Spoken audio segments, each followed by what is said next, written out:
56 na araw bago ang eleksyon 2025. Patuloy sa pag-iikot ang senatorial candidates para ilatag ang kani-kanilang plataforma. May report si Sandra Aguinaldo.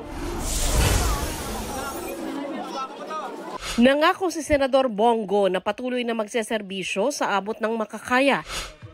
Nag-ikot naman sa Antique si Senador Lito Lapid. Tinalakay ni Liza Masa sa Batangas ang mga banta ng quarrying operations. Sabi ni Kiko Pangilinan, ang pamumuhunan sa edukasyon, pamumuhunan sa kinabukasan. Para kay Ariel Quirubin, dapat itaas ang pensyon depende sa inflation rate. Paalala ni Benher Abalos sa OFW sa Singapore, exercise your right to vote.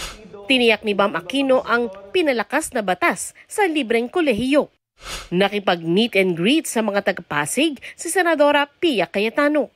Si David De Angelo, iginiit na dapat muling sumama sa ICC ang Pilipinas. Nag-ikot sa mga pamilihan sa Parañaque si Attorney Angelo de Alban.